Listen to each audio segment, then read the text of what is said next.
Good evening, folks. I want to thank you for inviting me into your home tonight to talk to you about an extremely important issue to you.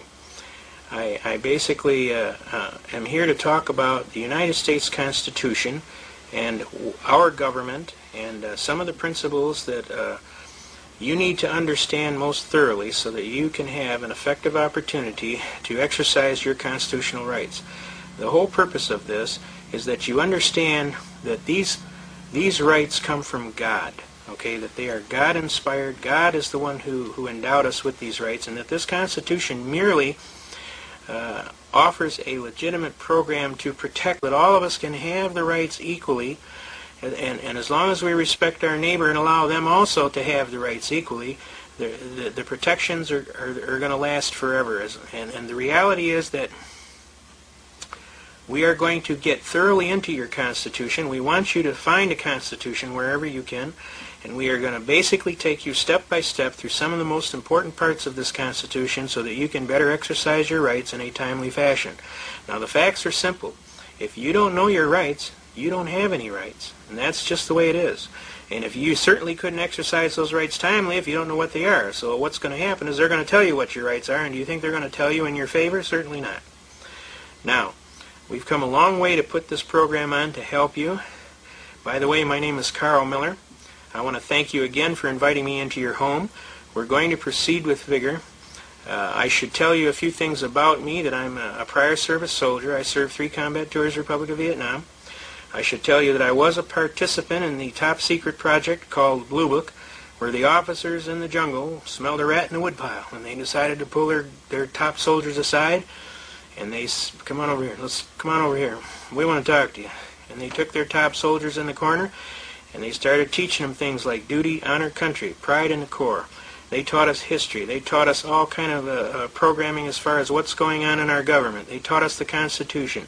We had to be able to rattle the Constitution off just like we would any manual of arms. And this all took place totally top secret so that we wouldn't offend any chains of command or any presidential problems similar to what happened between General MacArthur. The bottom line is this was taken totally upon their own, shall we say, careers to pull this thing off. And this happened all throughout a lot of the military services in Vietnam. Marine Corps, Air Force, Army, they all pulled aside their best people and they started putting everything on and teaching us our Constitution. So I'm going to try and instill in you that flame that was instilled in me over 25 years ago, in which I have been transferring ever since. I have been fighting tooth and nail to defend the Constitution. I have helped thousands and thousands and thousands of other people do the same. I teach people how to be their own counsel, to stand up in courts of law, and be able to exercise their constitutional rights in a timely and effective manner. And the good Lord willing, I'll be able to keep doing that. So why don't we right now try and get into some parts of the Constitution. The most important thing that I can teach you about this Constitution is the importance of reading it. You must read the Constitution and understand what physically is involved. You must know your rights and timely assert them. That is your burden. If you do not, then a legal term called laches incurs is in full force. Laches is a legal term which is defined as a laches is a species of action wherein a party of reasonable intelligence and integrity, having a right to take an action as is prescribed by law and having failed to timely do so, loses all right to proceed. So what is actually happening out there, folks, is that laches is incurring because most people don't read their Constitution and know what's involved. So then you are left to being told, well, that's what it means. Okay, so you just got to do what you got to do, and you're told, and they're going to tell you in favor of them. They're not going to tell you in favor of you. So it's better for you to read the book and understand what's in it. It's not a very big book. I highly recommend the book. You can get several versions. A lot of times you contact your congressman. My congressman, Dominic Vincentini, state senator, supplied this one for me. John Kuhn, a libertarian candidate, has supplied several also. Some of these folks, just check with your local congressman or state rep. A lot of times they'll just give you one. If you cannot find one, go down to your United States government building here in the Detroit vicinity. It's called the McNamara Building on the first floor. And what we do then is we go into the government printing office, and usually they're about $1. But I highly recommend you go get one. I don't leave home without mine. I usually have 3 or 4 of them someplace. And I hand them out also myself. I give them out to whoever. I think one of the most kindest things I can do to a person is give them this book and show them how it works. This book is kind of like a genie in a bottle. If you know how to stroke this book, I'm telling you, the genie comes out. And it usually with a force that will be clearly recognized in any court in the land. Now that doesn't mean it'll be easy. You might have to work a little bit. But basically there's an argument. And it comes like this. If I violate your rights, you may or may not know about it. If you know about it, you may or may not be able to do something about it. If you do have an ability to do something about it, you may or may not have the financial wherewithal to go to a finished program. If you do have the financial wherewithal, you may not have the intestinal fortitude to go to a finished program. So most of the time, your governments and your abusive personalities in government or your corporations pretty much have carte blanche to injure you. Because in 99.9% of the cases, most people will not proceed. But every now and then you run into that one hard nut, and he doesn't quit or she doesn't quit till the cows come home, and what happens is that person will prevail. And those are the people that are actually generating better protections and better constitutional rights for you. Those are the ones that are going to the Supreme Courts and the Courts of Appeals and what have you, that are pushing, that are spending their life funds to allow you to have the benefit. But if you aren't there to catch the benefit, then the benefit is lost. So we're going to get right into the Constitution. We're going to teach you some things about it.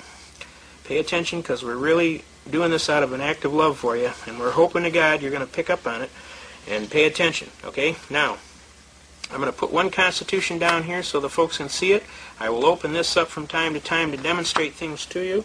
I will basically try and read out of another Constitution so that we can better show you some of the things that are involved. Now, it's important that you understand that this Constitution is in writing. It's important that you understand that it is a legal document, okay? That it was ratified by all of the members in a Congress together, right? And that document can be, you can get all the signatures on the document, okay? And it's important that you understand that there was an offer. Government offered to govern. There was a consideration. The citizens considered how they were going to be governed. And government promised that they would govern by Constitution.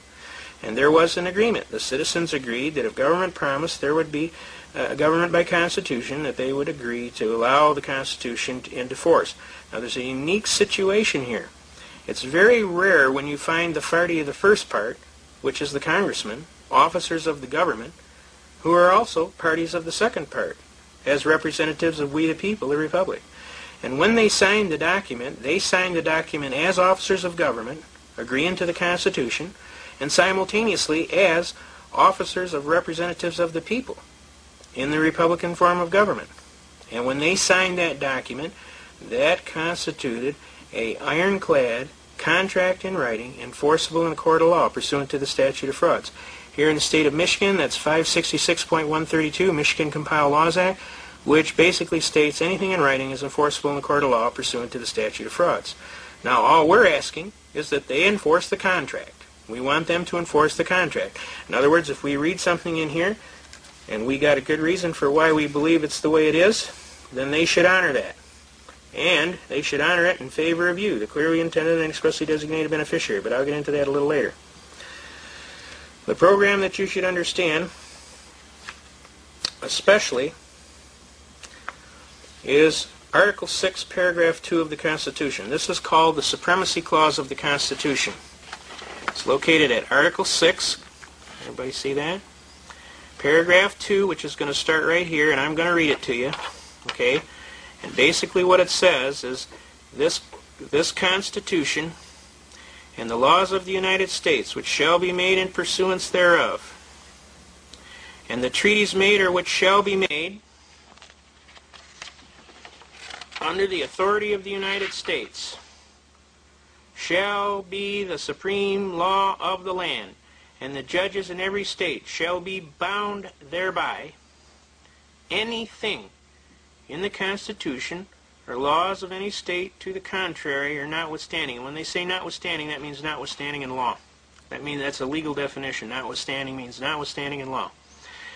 Now, a very important case, Marbury v. Madison, 5 U.S. 137.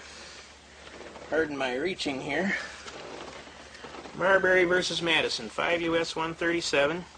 It's recorded at Volume 5, right here. It's an 1803 case, Marbury v. Madison. It's recorded in Volume 5, page 137. Now, basically what this case states, and I'm telling you right now, if you want to use a case to cite for any purpose in court, you have to read the case. If you haven't read the case, and formed a basis upon which a logical determination in your mind could have been reached to form an opinion as to why you should do what you're going to do, then the judge will throw your case out. So read your cases. Don't just quote cases, because you won't win. If the judge ever pins you down and starts asking you some merits of the case, and you can't even understand what the case is about, 9 times out of 10, he's just going to throw your case in the can. So make sure you read the case. This is one of the leading cases in the history of the United States of America.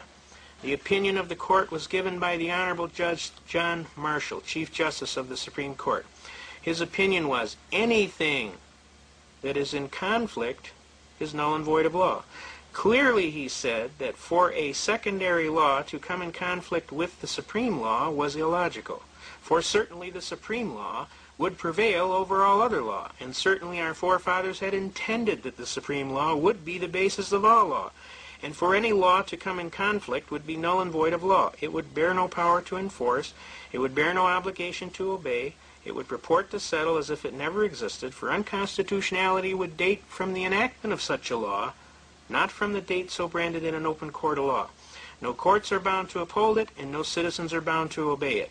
It operates as a mere nullity or a fiction of law, which means it doesn't exist in law. Now let me give you an example in today's timing as to how effective this is. This argument is so effective that it literally nullifies the Brady Bill. It nullifies the crime bill that takes away the right of the people to keep and bear arms on these 19 weapons that turned into 159 weapons. It stops this 666 bill that just went through that they're trying to take away the Fourth Amendment. You see, because they have no power to pass a law that's in conflict with the United States Constitution, and it's automatically null and void of law from its inception, not from the date you go to court and brand it as unconstitutional. Now, I want to get that real clear. A lot of people think that they got to go to court and brand it unconstitutional. I'm here to tell you, if you know your arguments and you can show your arguments, most of the time you will win. Every now and then you run into a hard-nosed, but I'll show you how to deal with him too. Okay? But for now, I want everybody that's got a chance to go out to learn your Constitution, your Article 6, Paragraph 2 of your Constitution. I want you to pay attention to what's going on here. Learn to read about this Marbury versus Madison case. I want to show you, pardon my reach again, this right here is an example of what is called Shepard's Citations. Shepard's Citations is a group of reporters that go through and keep track of all the court cases that have come before the courts, especially the Supreme Court. And they clarify before the court all of the cases. Each one of these little numbers here represents somebody hiring a lawyer and going to the Supreme Court. Every one of these. There's 9 pages of these, folks. Almost 200 years worth that goes against this case, Marbury versus Madison. And I want to tell you, this case is still supreme law of the land. If it wasn't, you would see O's in here where it was overturned, okay? You don't see any O's. There aren't any O's. That means the case is standing. There'd be an O in this column right next to here. You don't see any O's because there's no case that could come up against this case. That's how strong this case is, folks. Now, this is 9 pages. This is 2 pages each. There's 9 pages of this. This represents, if I was to try and teach you what this represents, if I was building a wall from here to the moon out of bricks, that's what that would mean in legal terms. because that's how solid this case is. So it's very important that you understand your Constitution is an ironclad contract in writing enforceable in the court of law. It's very important that you understand Article 6, Paragraph 2, the Supremacy Clause, which says the Constitution and the laws in pursuance thereof and the treaties made or which shall be made under the authority of the United States shall be the supreme law of the land. The judges in every state shall be bound thereby. Anything in conflict or repugnancy is null and void of law. It bears no power to enforce, no obligation to obey, purports to settle as if it never existed. Unconstitutionality dates from the enactment. No courts are bound to uphold it. No citizens are bound to obey it. Now that is one of the most important lessons that I can teach you on the Constitution so that you can understand how strong this document is. You see. And when I go to the law library and I hit some of these law libraries, it's wall-to-wall books, folks. I mean, it's like I take people down there and their chin's on the ground. And then I tell them there's 3 floors of this place just like this, filled to the brim with books and books. And did you know that in every one of those cases, this little book right here, this one right here, folks, controls every single book in that law library. Every single one. Every single book in that law library is controlled by this little book. So can you understand how important it is for you to know what's in this little book so that you can effectively call on that kind of a commanding knowledge? Okay? It is absolutely vital that you get a hold of one of these books and start learning it, and don't let anybody take away your constitutional rights. You can't even give your constitutional rights away. You have to voluntarily acquiesce by signing a document on a Miranda release form. That's how hard it is to give away your constitutional rights. We don't want you to give away any of your rights. We want you to know these rights backward, forward, upside down, and other. We want you to be able to rattle them off. Our soldiers could do it. And they did it with the great love in their heart and the pride and the duty that they hold in their heart. And they swore on a sacred oath that they defend the Constitution against all enemies, foreign and domestic. And then they perform their duties to the best of their ability, so help them God. And by God they do, both in the service and out of the service. Okay? We defend the Constitution to the death. We never surrender. We are soldiers above all. And we love our country and our flag and our Constitution. We are what the term is under the military code of conduct. I am an American fighting soldier. I serve the forces which guard my country and its constitutional way of government. I am prepared to give my life if necessary in defense of that Constitution. And that's exactly what we're going to do. So I want you to pay attention. A lot of brave soldiers have died to pay for this book so that you could have the right. And the least you could do for your own self-sake is to learn what's in this book and be able to argue effectively what's in this book. You would be amazed how many times you can win if you just have this book and know what's in it. Okay? Now, that we get that by, we're going to go into some other arguments here. We're going to try and show you how to really effectively use this book. Okay? Now that everybody's got that in hand. The next thing we're going to start teaching you is things like about the Second Amendment. The Second Amendment is one of the biggies that everybody talks about today, and the one that gets railroaded probably the most. The next is the Fourth Amendment and the Fifth Amendment, okay? But the Second Amendment is one of the most vital amendments here because our forefathers had such an important understanding of life, liberty, and pursuit of happiness, that was the First Amendment, that they turned around and realized that without the right to protect that first right, they didn't have that right. So the Second Amendment, they instituted the right of the people to keep and carry arms, and that right shall not be infringed. Now, they started out by saying a well-regulated militia being necessary for the maintenance of a free state. Okay? Isn't that a true statement, folks? A well-regulated militia is necessary for the security of a free state. That's just a true statement. So is oranges are orange. That's why they call them oranges. Okay? But that doesn't have any legal precedence in theory. The most important part about that Second Amendment is it says the right of the people. And the Supreme Court has ruled in hundreds of cases that whenever it says the right of the people, it means the right each of every single citizen to possess the right equally. Now, a lot of guys like to hand out this manola that, well, that's a collective right. You got to be a member of the militia. That's all who done. You don't have to be a member of the militia. All you have to do is be an American. You have the right.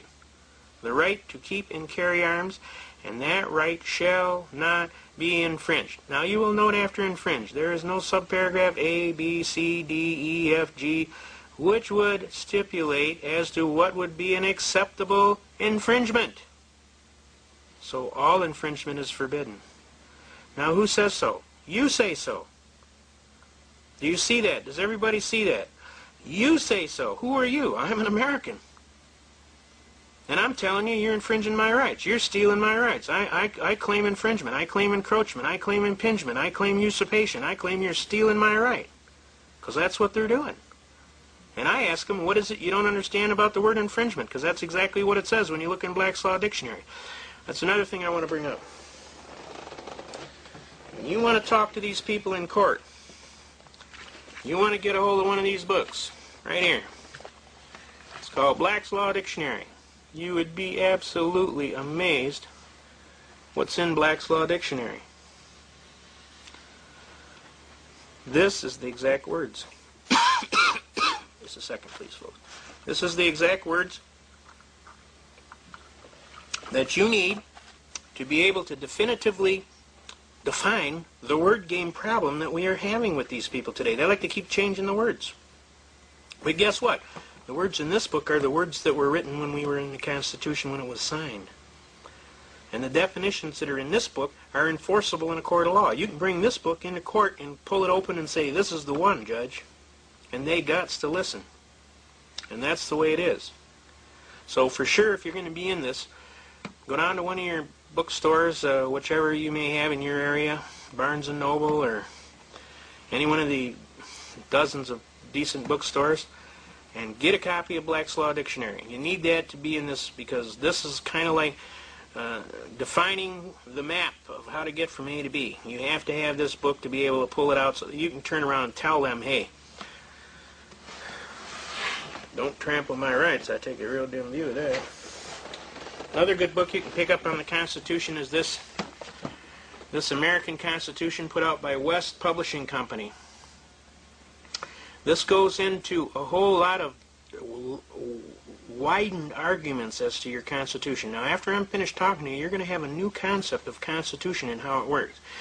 You're going to understand that it's what you say it is. If you got an honest right, and I'll give you a perfect example. Now, the First Amendment basically talks about the right of life, liberty, and pursuit of happiness, right? But isn't the right to work part of right of life, liberty, and pursuit of happiness? You got a right to work, right? Contract your labor, your skill, and your time of life as you see fit, right? Does that make sense to you? That's a First Amendment right. Another First Amendment right would be the right to travel freely unencumbered. See, no state can require you to have a license to travel freely unencumbered, and we'll go into that and show you how that is taken care of. Okay? The bottom line is you need to learn as much as you absolutely possibly can in the shortest possible time about your Constitution, because I'm telling you right now as we speak, they are trying to curtail that Constitution and take away rights that you have that have been given to you from your forefathers. There's only one thing that's going to stop that. Well, maybe two. There's two things. The first thing that's going to stop that, if all of us get together, get a hold of one of these books and start shaking it and say, whoa, Horsey, we're not letting you take away that Constitution. This is America. We got an American flag on a pole out front. Last time I checked, this is the United States of America. We got a Constitution here, and you ain't touching that Constitution. So you call up that Bill McCullum in Washington, and you tell him he's the guy that sponsored that 666 bill to take away the Fourth Amendment right to have a search warrant.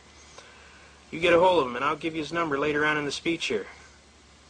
And you call that joker up and you say, sir, what is it you don't understand about your oath of office? We'd kind of like you to leave the Constitution alone. As a matter of fact, we'd like you to make it stronger than it is, not take nothing away from it. Period.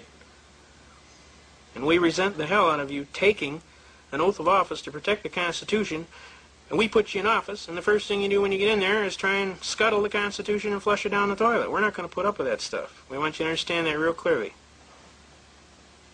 The second way we can do it is, if necessary and proper, our militias can come together and decide to tell these people that are giving aid and comfort to the enemies of our country by breaking down our laws that you have broken the law of Title 18, United States Code, Section 2381, which says that in the presence of two witnesses to the same overt act or in an open court of law, if you fail to timely move to protect and defend the Constitution of the United States and honor your oath of office, you are subject to the charge of capital felony treason, and upon conviction you will be taken by the posse to the nearest and busiest intersection and at high noon hung by the neck until dead.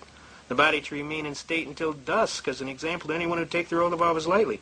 You see, without that oath of office, this Constitution is worthless.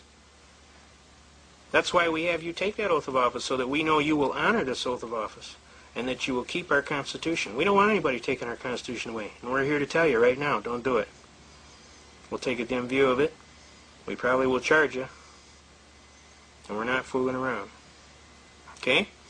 Now, let's get into some other things in the Constitution.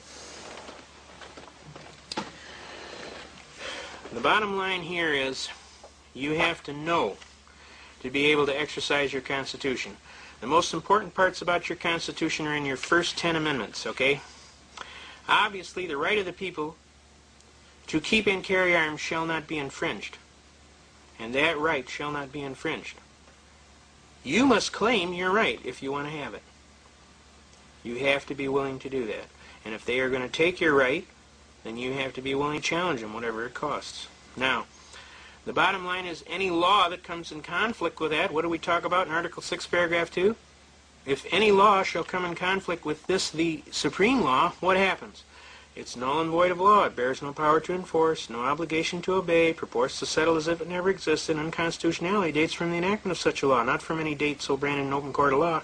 So what happened to the Brady Bill, folks? Canceled due to lack of interest. Okay? What happened to the crime bill with the gun infringements? If any portion of the bill be unconstitutional, the whole bill is unconstitutional. Because why? Repugnancy. Okay? It's repugnant to the United States Constitution. It's null and void of law. It bears no power to enforce, no obligation to obey, purports to settle as it ever existed. Which case said so? Marbury v. Madison, 5 U.S. 137, 1803. That's how important that case is. That's why you got to go down to your law library and read. Okay? So Marbury v. Madison is extremely important. It's important that you be able to read the case, understand what they're talking about. Now, other cases that are involved are your rights to due process, like under your 4th and 5th and 6th Amendments, right? The right of the people to be secure in their houses. The right of the people to be secure in their person, houses, papers, and effects against unreasonable searches and seizures shall not be violated, and no warrant shall issue but upon probable cause, supported by oath or affirmation, and particularly describing the place to be searched and the person or things to be seized. And obviously that would imply that he'd gone before a judge and said, this is the guy, he did it, this is the crime that was done, and this is the evidence we're looking for, Judge, and we'd like to get a warrant, and we're swearing out everything we told you is the God's truth, and then they can come over and they can search till hell freezes over. Okay? Does that sound logical to you? Now that's what Bill 666 is trying to throw out. They don't want you to have that right anymore. Now it's important for you to immediately jump to the 9th Amendment. What does the 9th Amendment say? Enumeration in this Constitution of certain rights shall not be construed to deny or disparage others retained by the people. Now basically what that means in simplest of terms, Congress has no authority to add on to the Constitution in such a way that would take away rights previously guaranteed. What seems to be Mr. McCollum's problem? Does he not read the King's English? Excuse me. Simply spoken, he has no authority to pass this 666 bill. The Congress had no authority to pass this Brady bill. They had no authority to pass this crime bill because it clearly infringed on the United States Constitution. I don't care how noble the issue it was. I don't care how learned the people claim to be. They weren't learned enough. Because if they were learned, they would have understood the 9th Amendment forbids adding on to the Constitution by any laws whatsoever that takes away rights that are previously guaranteed. Excuse me. Now, let's go on. Let's hit the 10th Amendment.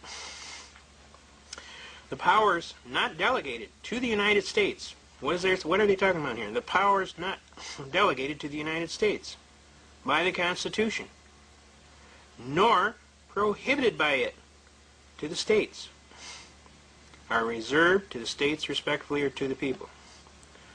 See, this is a limited contract. This contract is designed to limit government. And when you get into your police powers, you start understanding your police powers. Almost you'll hear this all the time. Well, we have police powers. Broad and sweeping police powers. You look up Black's Law Dictionary police powers. It says, the law of eminent domain of a state or political subdivision to enact laws for the common good and welfare and to curb crime. And in great big black letters it says, within constitutional limitations. See the 10th Amendment. Well, when they're talking about see the 10th Amendment, this is the 10th Amendment they're talking about. Now, do they have powers to take away previous rights guaranteed under the Constitution? The answer is obviously no, they don't. Obviously, the 9th Amendment sets a clear limit on that. What is it these guys don't understand about their Constitution? They pass these Brady bills, they pass these crime bills, they pass these 666 bills to take away your 4th Amendment right, requiring a search warrant. What is it that they don't understand about the locks on the Constitution? Now, do you see how wise our forefathers were? They knew history, and they knew that history repeats itself if people forget. So what they did is they set a standard, very importantly, toward the end of the contract that clearly stipulated exactly what limits would be there, you see. And it clearly stipulated that no power has existed to take away rights that were previously guaranteed. So how, therefore, is this being done? I'll tell you how it's being done, because they wants to. And they're not doing it by law. Now, why are they getting away with it? Because most of the people don't know any better. And if you don't know your rights and you don't timely assert them, laches incurs. Laches being a species of action wherein a party of reasonable intelligence and integrity having a right to take an action as is prescribed by law, and having failed to timely do so, loses all right to proceed. So, by you acquiescing, by not jumping up and saying, hey, hold the line, Chester. You ain't touching that Fourth Amendment. You aren't touching that Second Amendment. We're not putting up with that stuff. You took an oath of office, we're going to hold you to it. You violate that oath of office, we're going to charge you with capital felony treason under Title 18 United States Code, Section 2381. What difference does it make if they're in open rebellion against the United States, or if they're breaking down the laws creating a rebellion? Isn't that giving aid and comfort to the enemies of our country? It most certainly is. And it's called sedition. Treason by sedition. Okay? Now we got to start collaring these guys and telling them, hey, what is it you don't understand about the Constitution and your oath of office? We're going to clearly correct that in the short interim. And if you don't want to fix it, we will remove you. And that's our duty and our responsibility. Now, when Benjamin Franklin walked out of all of the hearings to set up this Constitution, a lady reporter walked up to him and asked him, what is it we have now? And he turned to her and told her, we have a republic, if we can keep it. Obviously, the burden is on us to make sure we keep it. So I'm asking you to get a hold of one of these constitutions, and let's plan on keeping it. All right, now let's get into some more of the arguments on the Constitution. Your Fifth Amendment. Let's pull up your Fifth Amendment.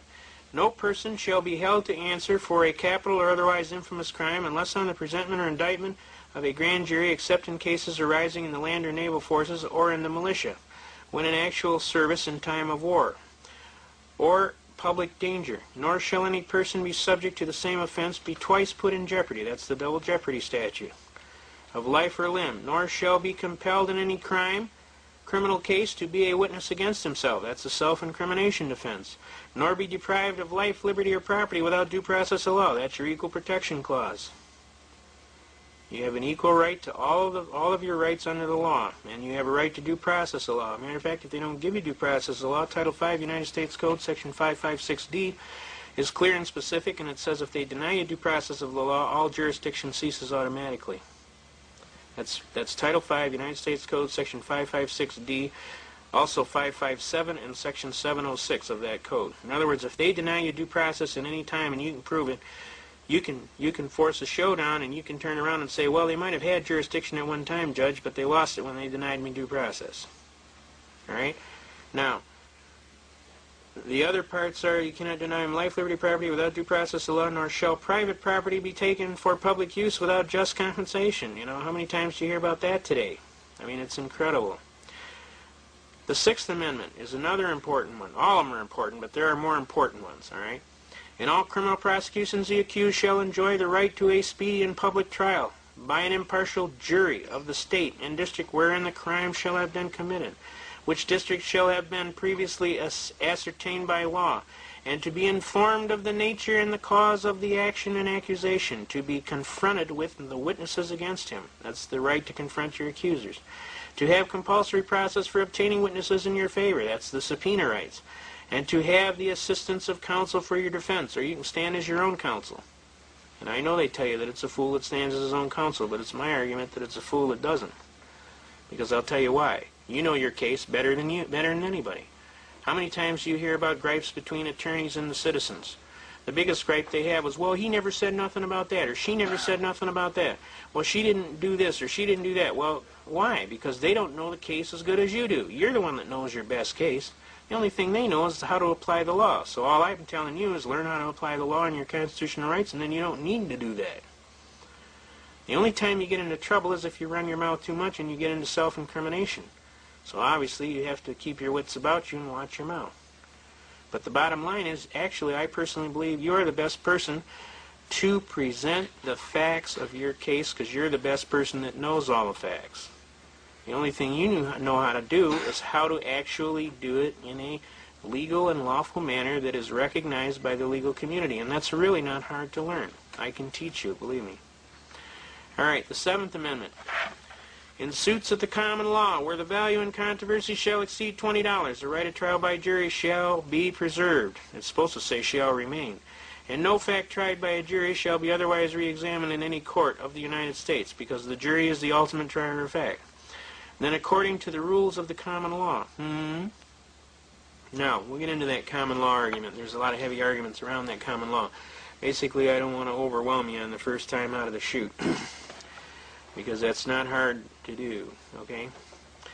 Now, the bottom line of this Constitution is it's all in writing. It clearly represents a contract. I'm asking you to learn your contract. I'm asking you to learn the book. Learn your contract. I mean, when you go to some place to do some work on your car, you read the document that comes with it for the warranty, don't you? Why? Because just in case something goes wrong, you want to be able to bring it back, right?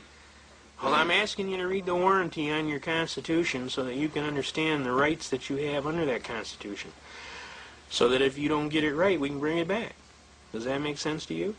All right. Now, it's also important that you understand that this Constitution is a very unique document, and that this Constitution is supposed to be enforced, and I'm going to teach you some things here right now. This is a program, I don't know how it's coming out here.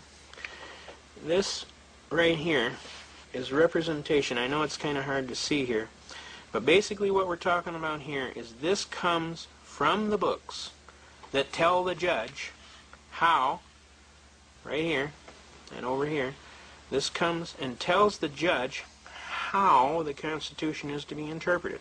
This is from the Am Jurisprudence volumes, and this is volume 16. You want the Constitutional Law section, right here, Constitutional Law, and you want section 97. And when you start reading it, the most important part about it, and I'll read it, is that a Constitution should receive a liberal interpretation in favor of the citizen is especially true with respect to those provisions which were designed to safeguard the liberty and security of the citizen in regard to both person and property. Can you see that? Can you all see that? Is that coming out right here? Over more. Okay. All right. To safeguard the liberty and security of the citizen in regard to both person and property. See Note 31, Briars v. United States, 273 U.S. 28, and all of these 40 Supreme Court cases hold that axiom. In other words, it's supposed to be liberally enforced in favor of the citizen for the protection of rights and property. And a constitutional provision intended to confer a benefit should be liberally construed in favor of the clearly intended and expressly designated beneficiary. 32. Go down 32, DeJammer v. Hospital Authority of Albany, in all of these cases. Okay, can you see that? All right, help me out here. Okay, is it in? All right. I'm just trying to tell you. You can go look this up and you can better see it. Can you see it clearly now? Okay. All right, now, let's do that over again. And a constitutional provision intended to confer a benefit should be liberally construed in favor of the clearly intended and expressly designated beneficiary. Similarly, a provision intended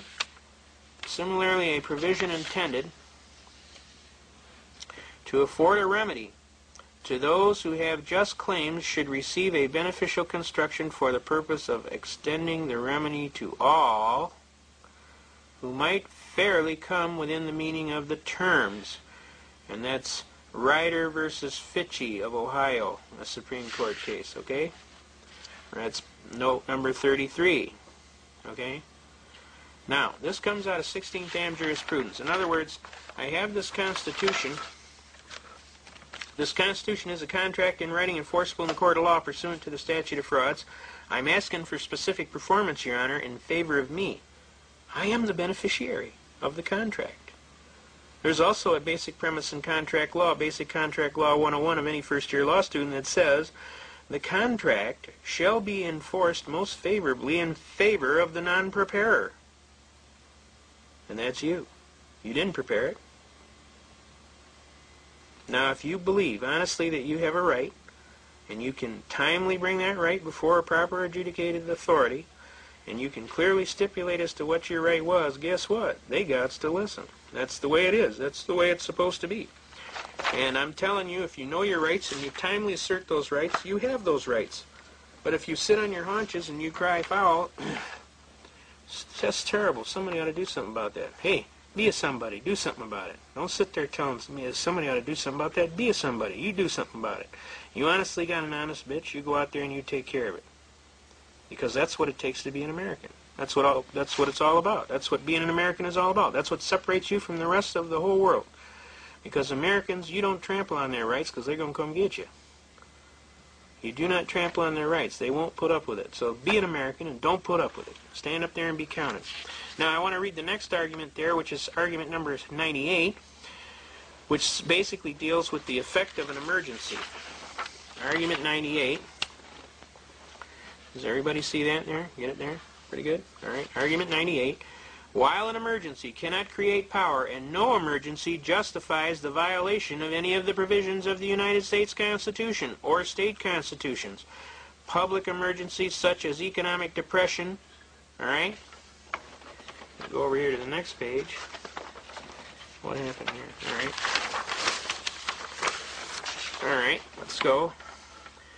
For especially liberal construction of constitutional powers, and it has been declared that because of national exigency, it is the policy of the courts in times of national peril so liberally to construe the special powers vested in the chief executive as to sustain and effectuate the purpose thereof, and to that end also more liberally to construe the constituted division and classification of the powers of the coordinate branches of the government, and insofar as may not be clearly inconsistent with the Constitution, right? In other words, they can't be in conflict with the Constitution, to vest extraordinary powers in the chief executive. But I'm telling you, on the other hand, a contention that a grave emergency, such as the Depression, should permit construction of the constitutional provisions which would meet the emergency was rejected. In one case, the court holding that neither the legislature nor any executive or judicial officer may disregard the provisions of the Constitution in cases of an emergency, where the plain and unequivocal terms of the Constitution present to question of construction as to departures in emergencies. So not even an emergency justifies the taking away of constitutional provisions. And I know you've heard differently. I know you think, well, they got an emergency. They just declare an emergency and then the President issues an executive order. But let me ask you, if it's repugnant to the Constitution of the United States, is it law? No. Who says so? We do. We're the people. It's our country. It's our Constitution. We're the ones that say you can't do that. And we mean it. You better listen.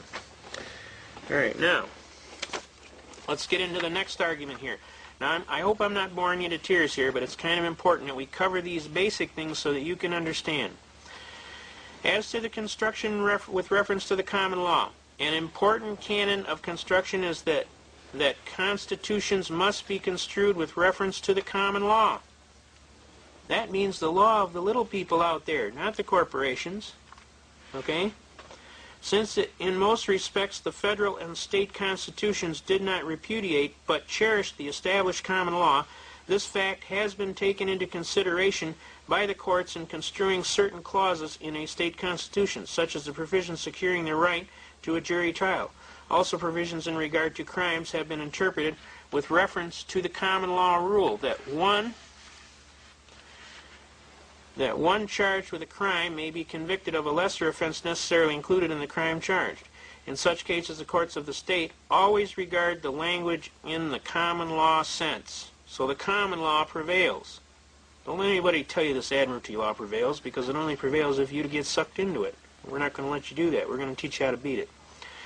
The common law also permitted destruction of the abatement of nuisances by summary proceedings. Traffic tickets, folks.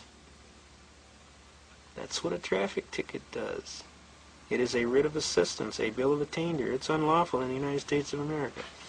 And it was never supposed that a constitutional provision was intended to interfere with this established principle.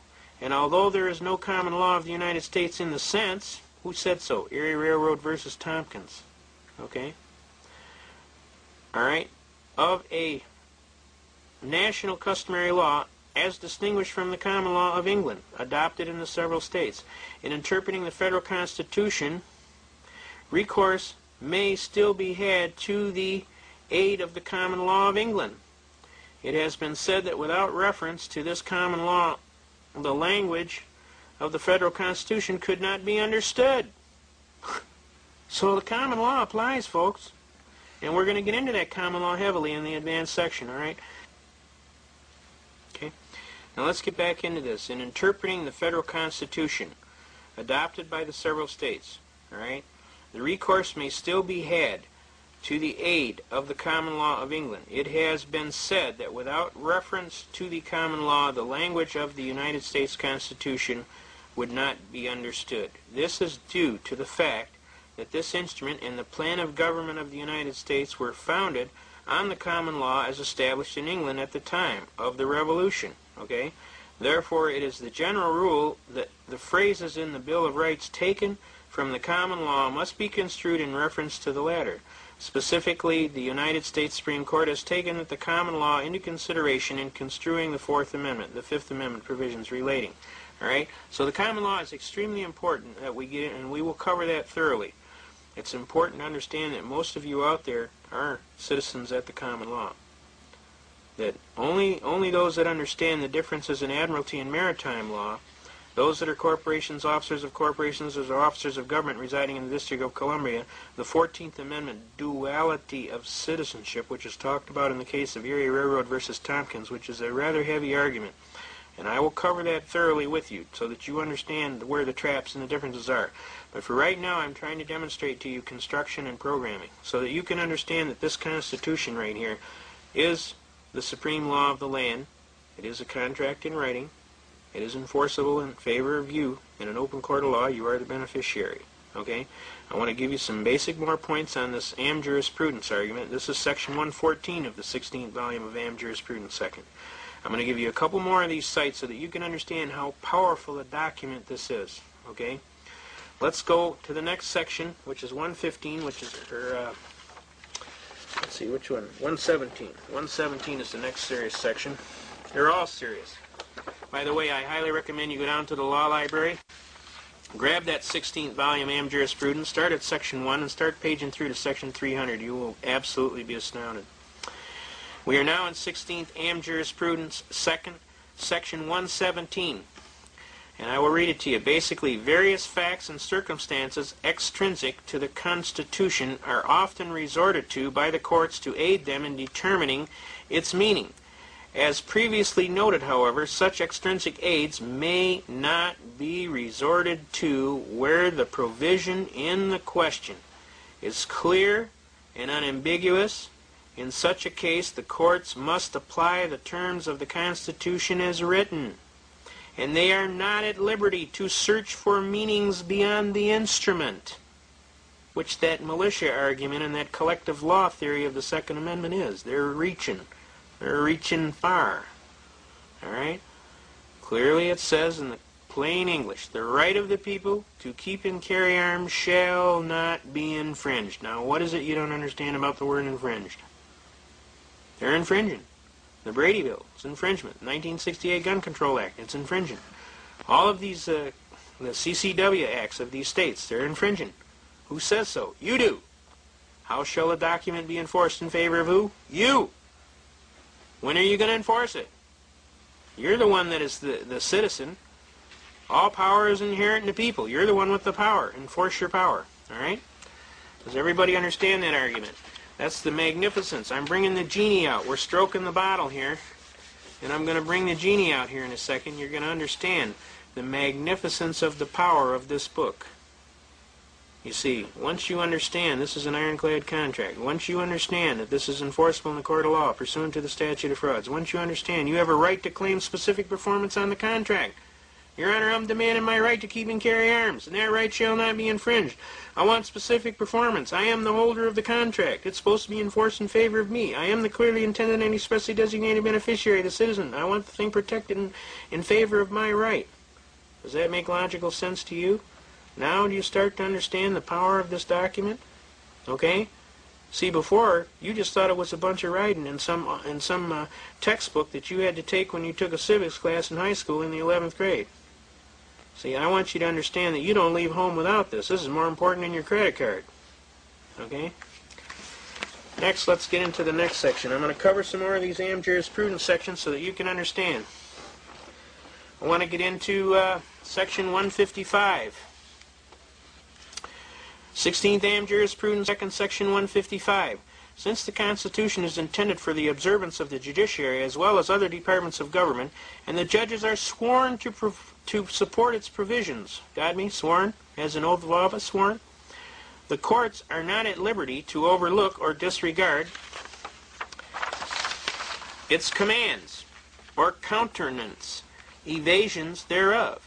It is their duty in authorized proceedings to give full effect to the existing Constitution and to obey all constitutional provisions, irrespective of their opinion as to the wisdom or the desirability of such provisions, and irrespective of the consequences. Thus it is said that the courts should be and are alert to enforce the provisions of the United States Constitution and guard against their infringement by legislative fiat or otherwise. In accordance with these basic principles, the rule is fixed that the duty in the proper case to declare a law unconstitutional cannot be declined and must be performed in accordance with the deliberate judgment of the tribunal before which the validity of the enactment is directly drawn into question. If the Constitution prescribes one rule and the statute another, and a different rule, it is the duty of the courts to declare that the Constitution and not the statute governs in cases before them for judgment. Does everybody understand that? They're telling the judge, you got to rule in favor of the Constitution. And if you know your Constitution, whose favor are they going to rule in? Yours.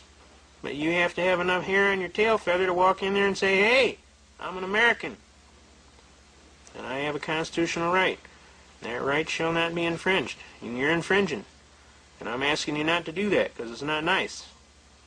And I'm asking the judge to do his duty under his sworn oath of office and uphold the United States Constitution as he swore he would under Article 11, Paragraph 1 in this state, which says that he shall swear to protect and defend the Constitution from all enemies, foreign and domestic, and he will perform his duties to the best of his ability, so help him God. Now, let's get closer to so help him God.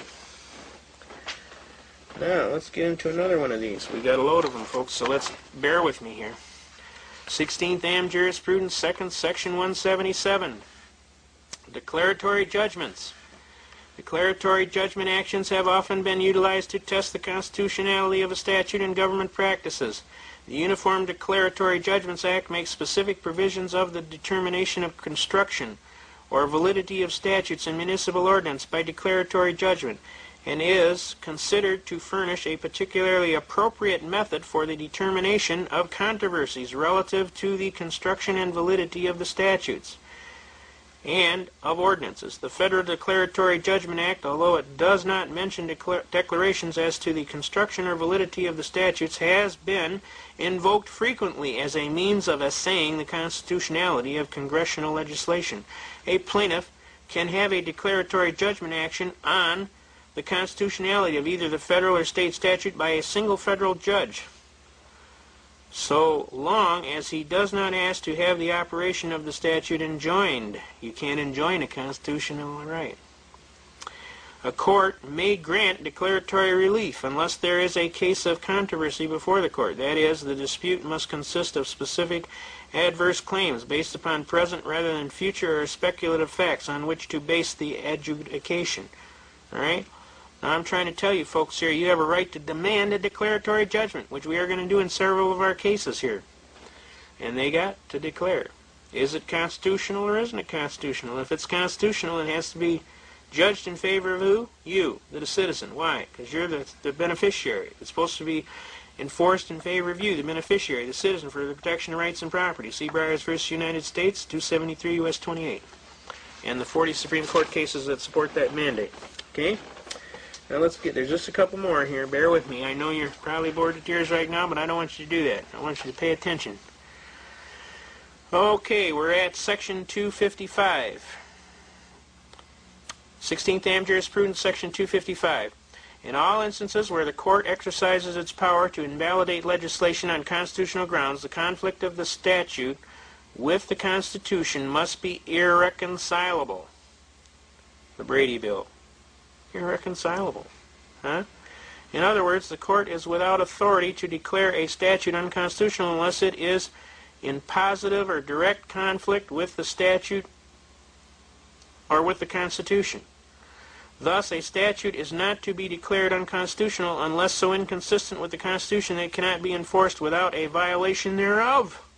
Because that would be violating the Constitution. We can't have that. What happened in Marbury v. Madison, 5 U.S. 137, same thing. A clear incompatibility between law and the Constitution must exist before the judiciary is justified in holding the law unconstitutional. This principle is, of course, in line with the rule that doubts as to constitutionality should be resolved in favor of the constitutionality and the beneficiary, you, the citizen, for the protection of your rights and property. Okay? Does everybody pick up on that? Now, let's shift to 256. 256, right here. The general rule is that an unconstitutional statute, whether federal or state, though having the form and name of law, is in reality no law, but is wholly void and ineffective for any purpose, since unconstitutionality dates from the time of the enactment and not merely from the date of the decision so branding it. And wouldn't it be interesting if 34, where's 34? There's 33, where's 34? Here, 34. There's 35, all right, here's 34. State ex rel versus Nguyen v. Greer. But I'll tell you what, Marbury versus Madison comes higher than that, okay? All right, 34. Let's cover that again. And ineffective for any purpose. Since the unconstitutionality dates from the time of the enactment and not merely from the date of the decision so branding it, an unconstitutional law in legal contemplation is as inoperative as if it never had been passed. The Brady Bill, the Crime Bill, the 1968 Gun Control Bill, all these bills. Such a statute leaves the question that it purports to settle just as it would be had the statute not ever been enacted. Right? Let's go on. No repeal of an enactment is necessary. Since an unconstitutional law is void, the general principle follows that it imposes no duties, confers no rights, creates no office, bestows no power or authority on anyone, affords no protection, and justifies no acts performed under it. A contract, did everybody pick up on that key word? Contract? A contract which rests on an unconstitutional statute creates no obligation to be impaired by subsequent legislation. No one is bound to obey an unconstitutional law, and no courts are bound to enforce it. Persons convicted and fined under a statute subsequently held unconstitutional may recover the fines paid. A void act cannot be legally inconsistent with a valid one, and an unconstitutional law cannot operate to supersede an existing valid law. Indeed, insofar as a statute runs counter to the fundamental law of the land, the Constitution, it is superseded thereby. Since an unconstitutional statute cannot repeal or in any way affect an existing one, if a repealing statute is unconstitutional, the statute which it attempts to repeal remains in full force and effect. And where a... well, what did I say there? Remains in full force and effect. Is the Second Amendment in full force and effect? You better believe it. Okay? Now what is it they don't understand about infringed? And where a statute which it attempts to repeal remains in full force and effect, and where a clause repealing a prior law is inserted in the act, which act is unconstitutional and void, the provision of the repeal of the prior law will usually fall with it, and will not be permitted to operate as repealing such prior law. In other words, the law stands always. The real law, the Constitution. The general principles stated above apply to the constitutions as well as to the laws of several states insofar as they are repugnant to the Constitution and the laws of the United States. And let's see if 54 will confer. Kuhn versus Berry, but I can tell you Marbury versus Madison is higher than that, but I'd be willing to bet you they cited Marbury in that. Moreover, a constitution of a statute, a construction of a statute which brings in conflict with a constitution will nullify it as effectively as if it had, in its expressed terms, been enacted in conflict therewith. So, anything passed in conflict with the United States Constitution is clearly unconstitutional. It doesn't take a college professor graduating magna cum laude from Harvard to figure these things out. All you have to do is read. That's why God gave you eyes now. The actual existence. Well, let's go to 257. 257, same book, 16th Am Jurisprudence. The actual existence of a statute prior to determination that it is unconstitutional is an operative fact and may have consequences which cannot justify being ignored. When a statute which has been in effect for some time is declared unconstitutional, questions of rights claimed to have become vested, of status, of prior determinations deemed to have finality and acted upon accordingly, of prior determinations deemed to have finality and acted upon accordingly, and of public policy in the light of the nature both of the statute and of its previous application, demand examination. All right? It has been said that an all-inclusive statement of the principle of absolute retroactive invalidity cannot be justified. Obviously, it would be ex post facto. An unconstitutional statute is not necessarily a nullity. It may have indeterminate consequences binding upon the people. All right? So you have to pay attention to what's going on. Now, let's get a few more and we're out of here. Section 258. I'm just going to read the important section here. On the other hand, it is clear that Congress cannot, by authorization or ratification, give the slightest effect to a state law or constitution which is in conflict with the Constitution of the United States. Does that make sense to you? In reality, it would be what? A nullity. Why? Because it's in conflict or repugnancy. It'd be in violation of Marbury versus Madison, all right? Now, are you starting to see the gist of what's going on here? There's just one more, I think, and we're out of here. All right, Section 260 of the same 16th Am Jurisprudence. Now, folks, head down to a law library. The books are usually green or red in color. They're kind of thick. Ask the librarian where Am Jurisprudence 2nd is stored. Go on over there, grab the 16th volume, start at Section 1, and just start paging through to Section 300. I'm telling you, you won't believe it. We're going to look at Section 260.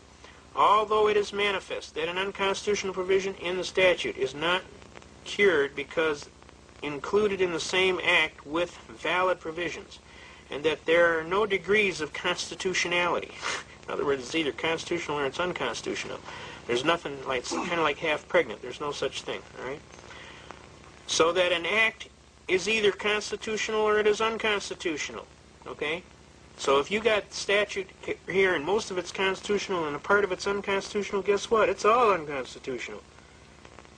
So what we got here is a crime bill. And we got part of it is constitutional and part of it's unconstitutional. Obviously, they had no authority under the Second Amendment to fool around with the right of the people to keep and bear arms. They couldn't demand that the people not possess certain firearms. So, this directly applies to this crime bill. Obviously, part of the bill is constitutional and the other part is not constitutional. So what is the end result? The whole bill is unconstitutional. Does everybody see that? Excuse me. Now, I want you to start looking at these things, and I want you to start hammering these guys, and don't let these guys pull this kind of stuff. Hook them. Go over there and collar them. Say, hey, Charlie, why don't you step over here for a minute? I want to check out something here. I mean, you would if they had your wallet. Wouldn't you?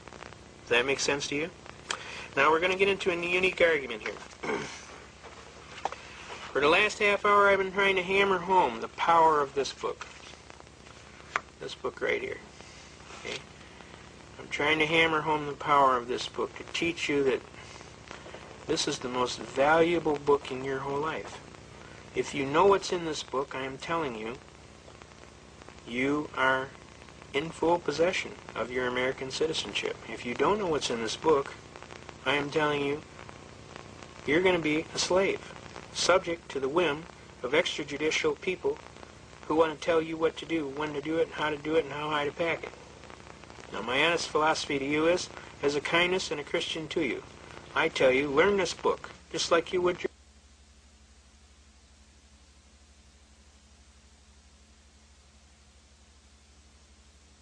Any rights?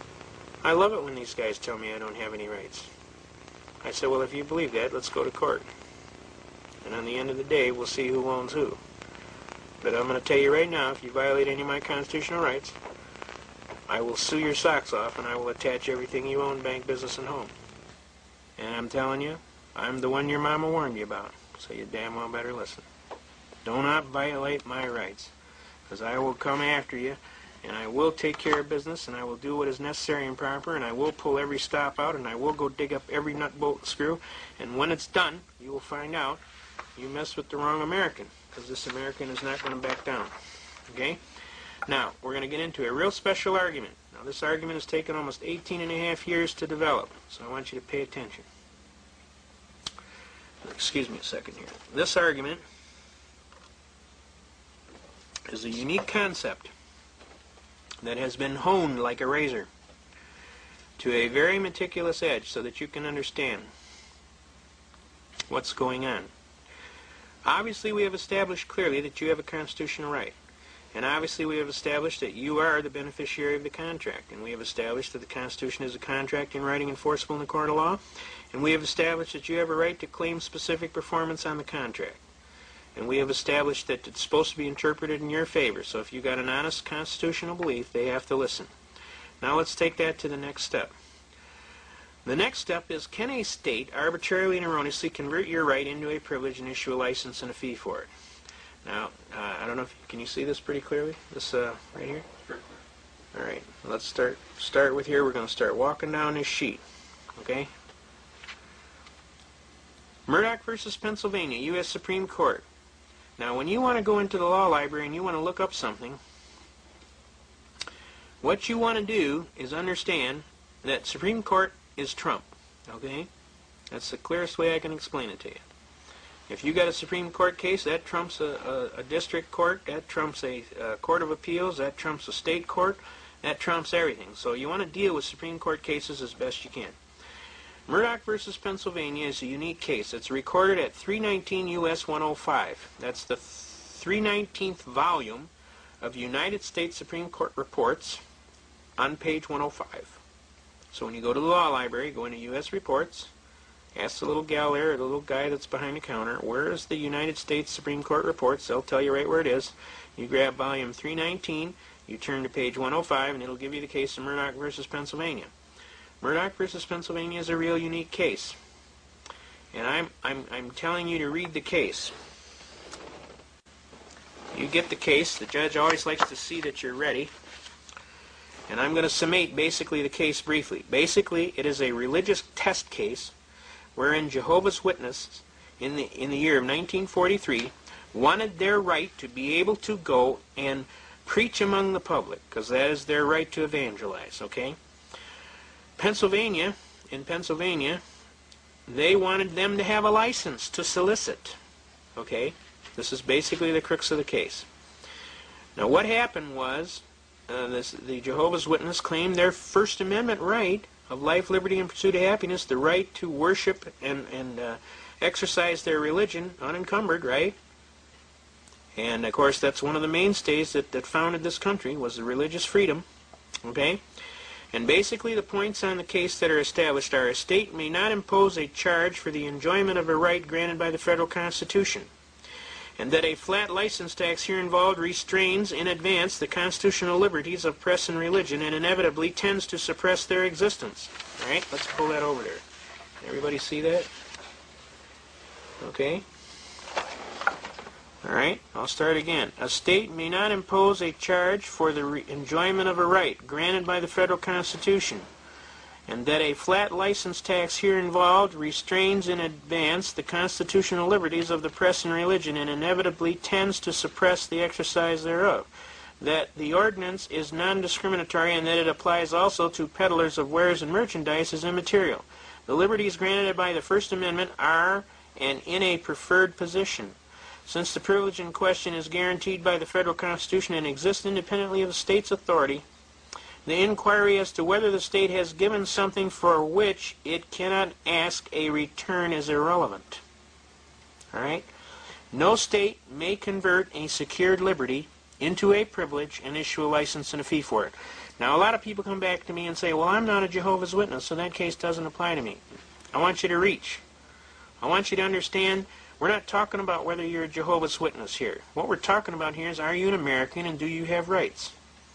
What they are talking about here is that these Jehovah's Witness people exercise their rights timely. that they had a right to worship and exercise and worship their God and evangelize as they chose, and that the state came in and arbitrarily converted that right into a privilege and issued a license and a fee for it. That is totally unconstitutional. Now, we took that case as a pioneering case, and we argue that case for all of your constitutional rights. All you need to do is keep in mind that you are an American and you have constitutional rights, number one. Number two, you have to keep in mind what right. Can you pull the right out of the Constitution? If you can pull the right out of the Constitution, and I'll give you an example. How about the right to travel freely and unencumbered, pursuant to Shapiro versus Thompson, and we'll get into that. How about the right to keep and bear arms, right? Does a state have a right to require a license and a fee for the exercise of the right? And if they do, can you ignore the license and the fee? We'll get into that. Now, obviously, in this case, it's clearly established, and this is the premise of this case. No state may convert a secured liberty into a privilege, issue a license and a fee for it, and require you to have that. Otherwise, you committed a crime. That's totally 100% unconstitutional. I want that to get across real clear. Now let's jump to the next case. By the way, Murdoch is recorded at 319. That's the 319 volume. U.S. Reports, page 105. We'll start the case. All right? Go read the case, though. Make sure you read the case. I don't want anybody to come up and tell me they didn't read the case, because I'm going to get on you. You're not following. That's failure to follow instructions. Okay? Now, we're going to walk down the next step of this case. We took care of Murdoch here. Let's go to Shuttlesworth versus Birmingham, Alabama, which is recorded at volume 373. The same U.S. Reports. You go to volume 373, turn to page 262. When we go to Shuttlesworth versus Birmingham, Alabama, this is another unique religious case, okay? In this case, 6 ministers were accused, of inciting to riot and otherwise create a disturbance and disturb the peace, okay? They had a sit-down. This case came down in 1962. And what happened was they said they needed to have a license to have a public gathering, okay? And what happened was it went to the Supreme Court, and the Supreme Court says, no, you don't need to have a license for the exercise of a First Amendment right to freely assemble, okay? Right, basically the gist of the case is the Negro ministers were convicted in Alabama State Court of aiding and abetting in violation of criminal trespass ordinance in Birmingham, Alabama. The only evidence against them was to the effect that they had incited 10 Negro students to engage in a sit-down demonstration at a white lunch counter. Actually, there were 6 ministers, but only 2 got charged, as a protest against the racial segregation. Then they cite other cases. A lot of times you can find other cases in these cases. In Gober versus City of Birmingham, Alabama, this court today holds, on the authority of Peterson versus City of Greenville, that the convictions of those 10 students for criminal trespass were constitutionally invalid. Since those convictions have been set aside, it follows that these petitioners did not incite or aid and abet any crime, and that therefore the convictions of these petitioners must be set aside. Now basically what they were claiming is their constitutional right to freely assemble. The cities was claiming that they had to have a license to put on a demonstration, which they didn't have, and they were charging them with a criminal trespass for not having a valid license to freely assemble and or protest, okay? Now, the gist of this case, I want you to see the significance of this case in view of the case we gave you before that. Murdoch versus Pennsylvania clearly established that no state could convert a secured liberty into a privilege and issue a license and a fee for it. Does everybody got that? Shuttlesworth versus Birmingham, Alabama said that if the state does convert your right into a privilege and issue a license and a fee for it, you can ignore the license and the fee and engage in the right with impunity. That means they can't punish you. They got to let you go. All right? Does everybody see that? It's very important that you understand, first, your Constitution is the supreme law of the land, and that you have that right. And that right shall not be infringed, and it's supposed to be enforced in favor of you, the clearly intended and expressly designated beneficiary. It's very important that you understand that no state may convert that right into a privilege and issue a license and a fee for it. And if they do, Shuttlesworth versus Birmingham, Alabama says you can ignore the license and engage in the right with impunity. That means they can't punish you. Now, the next case is very important, and it's very important that you see the argument. Okay? That's United States versus Bishop. That's 412, volume 412, United States Reports. This is page 346. We come down here. United States versus Bishop is a very unique case. Basically what Bishop does is it sets a standard for what constitutes a criminal violation in terms of willful intent. Okay? Willfulness is one of the major elements that is required to be proven. In any criminal element, you have to prove, one, that you're the party, two, that you had a method or an opportunity to do the thing, and third, that you did so with a willful intent. Now, when we get to willful intent, willful is defined as an evil motive or intent to avoid a known duty or task under the law with a moral certainty. Obviously, in the previous two cases, you have decided that you have relied on the United States Constitution. And you have relied on decisions of the United States Supreme Court. So, could you have willfully done any deed or crime? Obviously not. So guess what? This case stipulates that you have a perfect defense to the element of willfulness. Alright? Since the burden on the prosecution is to prove that you did willfully and knowingly avoid a known duty or task under the law with a moral certainty, he cannot perform that task, can he? Because it's obviously you have a constitutional immunity to that. The previous case, Shuttlesworth versus Birmingham, Alabama, says they couldn't even punish you. The case before that said you didn't need a license for the exercise of a right. And the case before that said your constitutional right is supreme over any state law. So if they pass a law in violation of your Constitution, the Constitution overwhelms the state law. So the law doesn't even exist in law. Does everybody see that? Now, since the prosecutor does not have a cause of action for which relief can be granted, Your Honor, may it please the Court, counsel is specifically precluded from performing his major task. Therefore, Your Honor, may it please the Court, at this time I would motion most graciously for a dismissal with prejudice for failure to state a cause of action for which relief may be granted by this honorable Court, and I'd kind of like to collect my costs and fees for having to defend this patently frivolous and spurious complaint, sir. May it please the Court. Laughter will usually break out thereafter, at which point the judge will usually turn to the prosecutor and say, "Well, Mr. Prost, what do you think we ought to do about this young fella?" And he'll say, "I'd go for the motion to dismiss, Your Honor," and the judge will turn to him and say, "That's a good answer, because I don't think you're ready for this kid today." And 40 attorneys will break out laughing. Okay, that's actually happened to me, folks. I'm telling you, this argument is a killer argument. It's good for every single constitutional right you've got. All you have to do is fill in the blanks. What constitutional right? Prove that you have the constitutional right. Tell them the state doesn't have a right to convert that right into a privilege. Tell them that they can't even punish you if they do.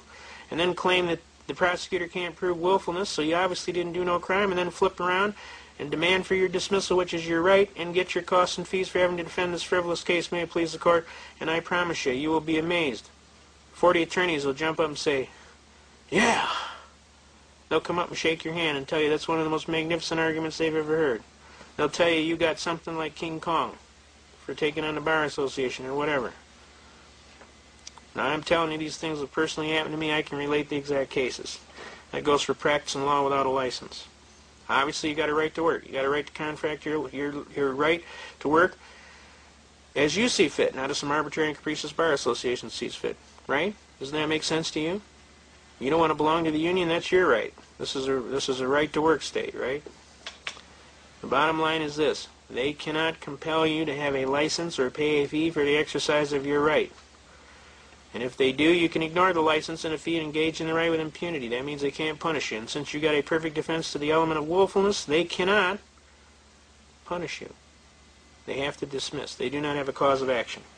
Now, this argument I'm telling you has taken us over 18 years to develop in courts and in law libraries over the years, and just kind of compiling and arguing cases and doing this. This argument is a killer argument. Have they ever won against us on this argument? Nor could they in the United States of America as long as the Constitution stands. I'm asking that you pay attention to this argument and start utilizing it. We'll show you some of the techniques later in the second half, all right? Now, the word willfully has the same meaning, all right? In controlling the voluntary, intentional violation of a known legal duty. And the distinction between the statute is found in the additional misconduct that is essential to the violation of the felony provision. If they can't prove willfulness, they can't prove nada. Okay? Has everybody got that? Now, let's go to the next one. Now that you've won and your rights have been violated, the next thing they will claim, well, we acted in good faith, or, well, we acted in good faith. We had good faith reliance that you broke the law. Okay? And that means you can't sue us. That's a lie. You see, since these two cases, Owen versus City of Independence, which is recorded at 100 volume, and you want to look at Supreme Court reports. Now that's a different reporter. Supreme Court reports will actually say on the back of the reporter Supreme Court reports. It won't say U.S., it'll say Supreme Court reports. So that's a different volume. It's a newer reporter. So you want the 100th volume, and you want to look up Supreme Court reports, and you want to turn to page 1398. There is also a counterpart case to this Owen case, which is Maine versus Thibodeau. I'll give you the site for those. Okay, I gave you Owen versus City of Independence, so I'll give you Maine versus Thibodeau. Maine versus Thibodeau is recorded at 100 Supreme Court. That's 100th volume. Supreme Court Reports, page 2502. Now, basically, the summation of what these basic arguments say: where plain language of a statute supported by consistent judicial interpretation is strong, it is not necessary to look beyond the words of the statute. Right? Now, these are both civil rights cases. The right of action created by statute relating to deprivation under color of law, of state law, of a right secured by the Constitution and the laws of the United States encompasses claims which are based solely on statutory violations of federal law and apply to the claim that claimants had been deprived of their rights in some capacity to which they were entitled. Now, whenever this happens, folks, you must understand something. And that goes for both Maine versus Thibodeau and Owen versus City of Independence. And I'll tell you the brief synopsis on both these cases. Owen was a police chief in a town of Independence, Missouri. And he got in a gripe with the city council, and they indiscriminately fired him without just cause. Owen turned around and sued. They claimed that they acted in good faith. The Supreme Court said, "Sir, you are deemed to be officers of the law. You are to advise us to the law. You can hardly claim that you acted in good faith for a willful deprivation of the law, and you certainly can't claim ignorance of the law, because a citizen out here on the street can't claim ignorance of the law, and it makes the law look stupid if an officer of the court or some officer of government doesn't know the law, and then they go ahead and abuse somebody's constitutional rights." So in matters of constitutional rights, both these cases uphold one point.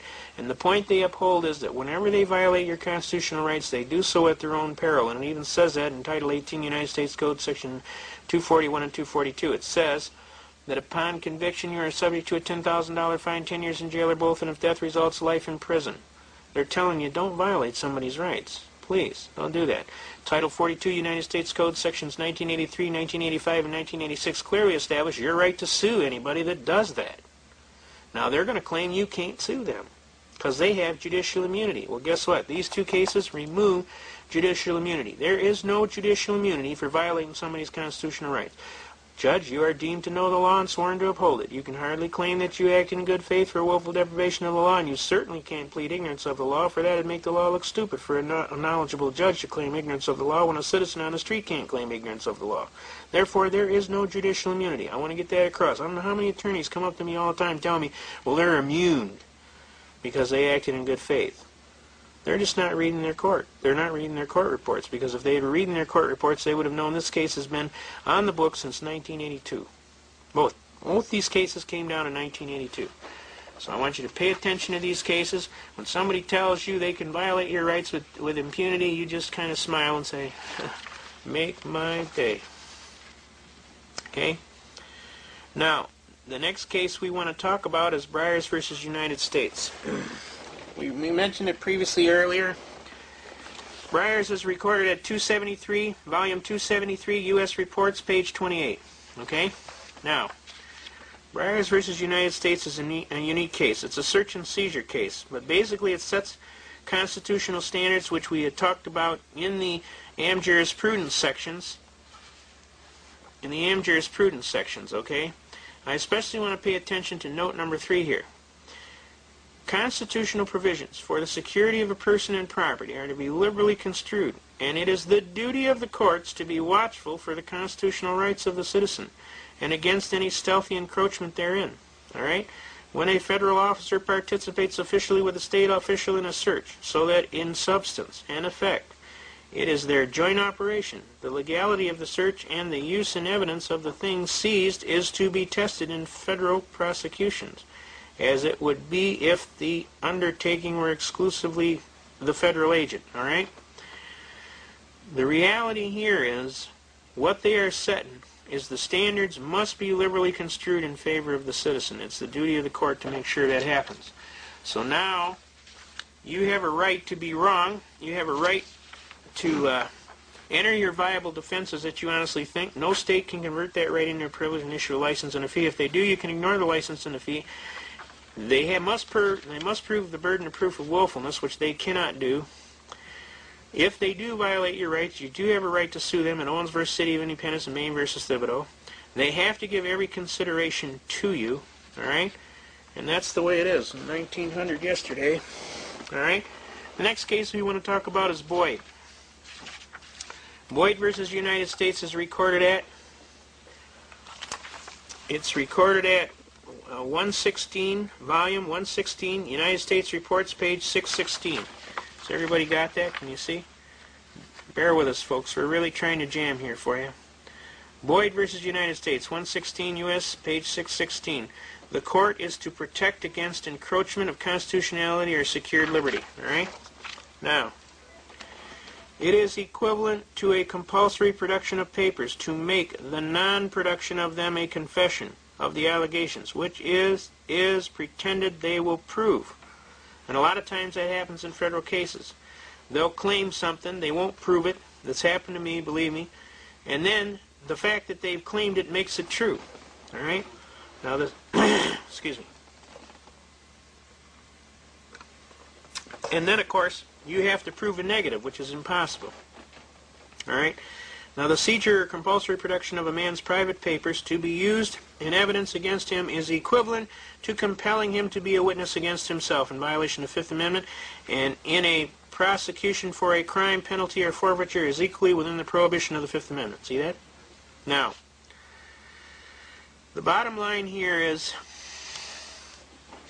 Boyd protects against encroachment of constitutionally secured liberties. It's arguing the Fifth Amendment here, but it's basically arguing against encroachment, all right? So that's one you want to pay attention to when you're coming, especially to things on search and seizure natures.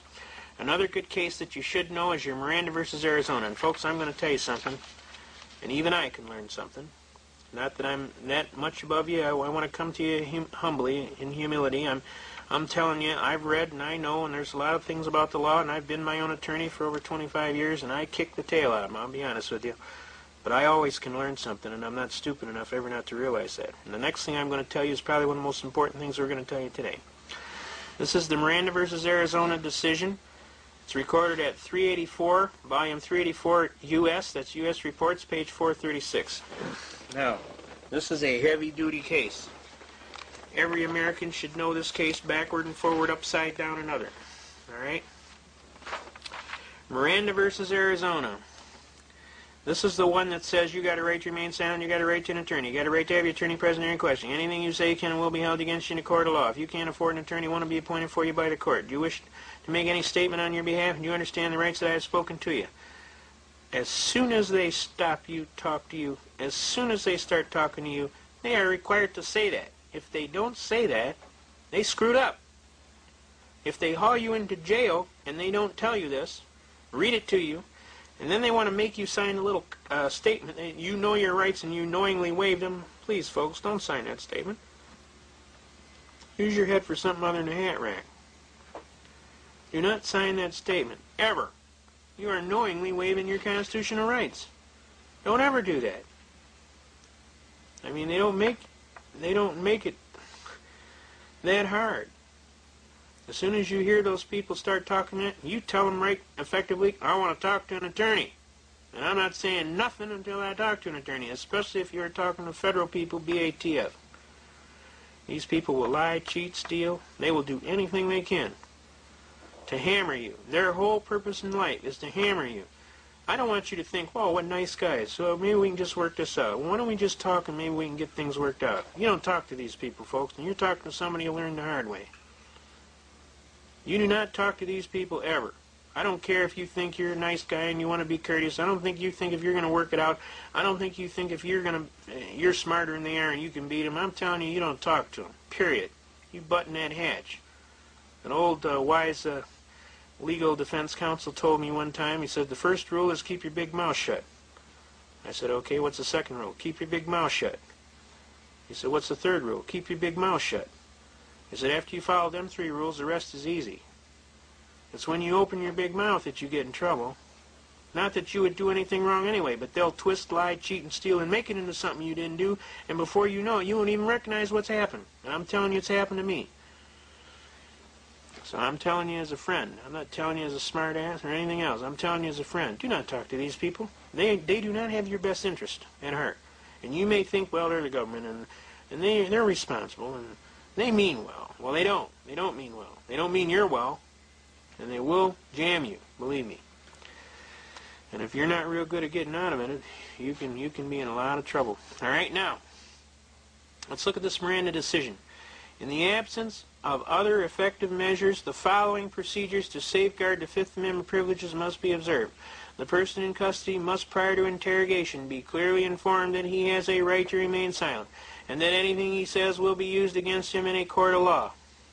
He must be clearly informed that he has a right to consult with a lawyer, and to have a lawyer with him during interrogation. Do that, please.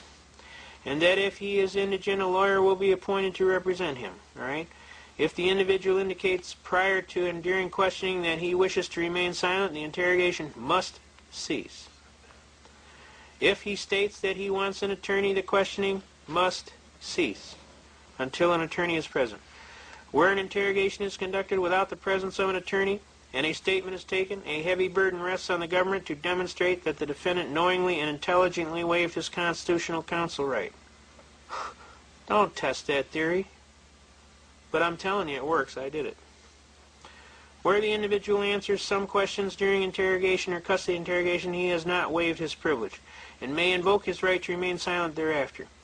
The warnings require that the waiver needed are, in the absence of a fully effective equivalent prerequisite to the admission or admissibility of any statement, inculpability or exculpability made by the defendant. The limitations on the interrogation process required for the protection of the individual's constitutional rights should not cause an undue interference with the proper system of law enforcement as demonstrated by the procedures of the FBI and the safeguards afforded to other jurisdictions. In each of these cases, the statements were obtained under circumstances that did not meet constitutional standards for protection of the privilege against self-incrimination. Now, this is the big one, folks. This is the one they're talking about. Did you properly Mirandize him?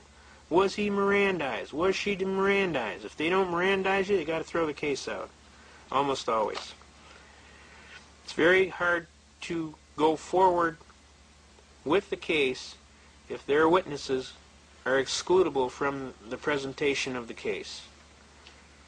Now, I personally got lucky on this one, folks, and I thought I was really, really good, and I am really, really good. But you want to know something? I have a different standard of equity and law, and I treat everybody kindly, and I basically give them courtesy, and I basically try and be a regular Joe. What happened? It's okay. Just proceed. A regular Joe, and I basically tried to basically just find out what the heck was going on with this case. I promise you I would never do that again. I would dummy up like there's no tomorrow. I wouldn't say nothing. Not that I do anything wrong, but here's the thing. These people lied so bad. They put so much trash in the record. I was in shock. I couldn't believe that anybody would deliberately do such a thing. But they will. So I'm telling you as a friend, do not talk to these people, especially BATF people. They are not honorable people. They do not recognize the honor you serve. They are not honorable people. Their whole purpose is to hammer you into a position of ridiculousness. So I'm telling you, if they come in to talk to you for whatever reason, I don't care what, you dummy up. You don't say nothing. You got me? You hire an attorney. You get an attorney there, and you don't talk till the attorney tells you to. And that's what I'm telling you as a friend, okay? That's Miranda versus Arizona. Now, there's 4 Miranda cases. This is the leading case. There is a Miranda warning case that actually locks down the steps of the warning.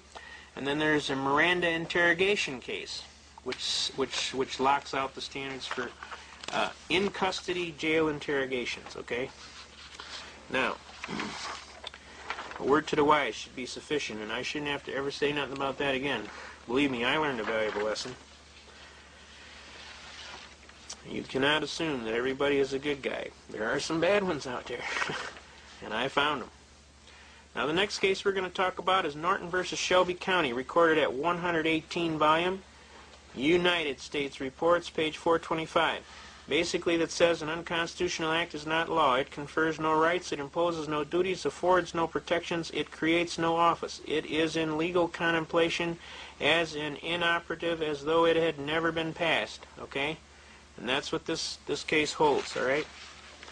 Now, I'm telling you, you go read the case. Don't screw around. If the judge asks you questions about the case, you better know about what it says, all right? Because if he thinks you didn't read it, he's going to throw your case out.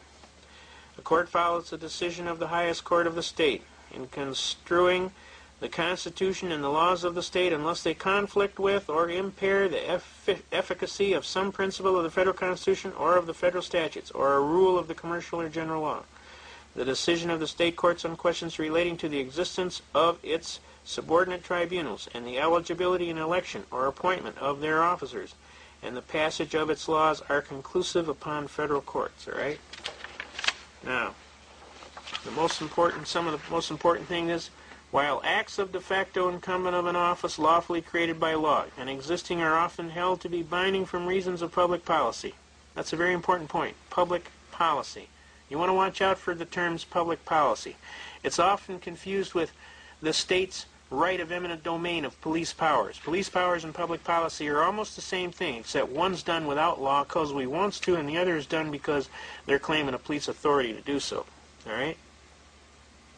But when they're talking about public policy, the acts of the person assuming to fill and perform the duties of an office, which does not exist, can have no validity whatever in law. Okay?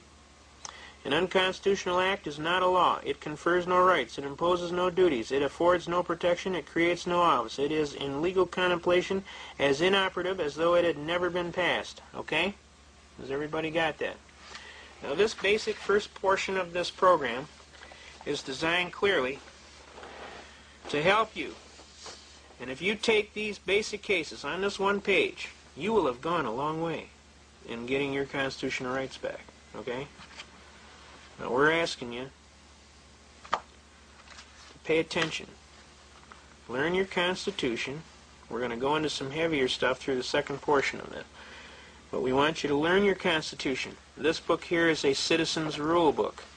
It also has jury instructions in it. It also has a lot of important arguments in it. Some of the important arguments in it go along with what we've been talking about. Right?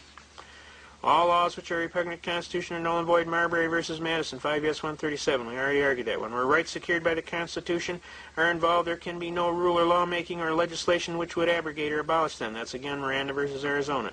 An unconstitutional act is not law. It confers no rights, it imposes no duties, affords no protection, it creates no office. All right, that's Norton versus Shelby County, which we just talked about. The general rule is an unconstitutional statute, though having the form and name of law, is in reality no law, but is wholly void. All right. 16th Am Jurisprudence, 2nd Section 177, and also 256. Officers of the court have no immunity when violating constitutional right from liability. That's Owen versus City of Independence and Maine versus Thibodeau. No state shall convert secured liberties into privileges and issue licenses and fees for them. Murdoch versus Pennsylvania. If the state does convert liberty or a privilege into a privileged citizen, can engage in a right with impunity. That's Shuttlesworth versus Birmingham, Alabama. The court is to protect against any encroachment of constitutionally secured liberties. That's Boyd versus United States. Constitutional rights must be interpreted in favor of the citizen. That's Byers versus United States. We have covered all of these cases thoroughly so that you can see clearly. All right? And we're trying to teach you how to better effectively use your Constitution. Okay? We're trying to get it down to a serious program where, what do you want to do? Open it up. All right. All right. And this book here also brings out all of these court cases. All right. Notice it's got Norton versus Shelby County in here. It's got Miranda versus Arizona. It's got Marbury versus Madison. It's got the jury has a right to judge both the law as well as the fact. John Jay, First Chief Justice, U.S. Supreme Court. The jury has the right to determine both the law and the facts. Samuel Chase, U.S. Supreme Court Justice, 1796. Singer. All right. The jury has the power to bring a verdict in the teeth of both law and fact. Oliver Wendell Holmes, U.S. Supreme Court. The law itself is on trial quite as much as the cause, which is to be decided. Harlan F. Stone, 12th Chief Justice, U.S. Supreme Court. The pages of history shine on instances of the jury's exercise of its prerogative to disregard instructions of the judge. That's United States v. Doherty, 473 Fed 2nd 113. All right, now we're going to wrap up this first part here. Basically, we want you folks to hopefully not be overwhelmed. Take your time. Play the tape several times. It'll come to you. It's really not that hard. We want you to have a new reverence for your Constitution. We want you to know that a lot of brave soldiers paid for it with their life. Excuse me. We want you to know that they died miserably, some of them. And we want you to know that this is a serious, very serious thing here. We want you to know that we love you, America. And we want you to know we need your help. We need your help. We need your help to learn your Constitution so you can better and effectively come forward, pick that book up, walk out there and shake that book and say, "Shaking it, boss." All right.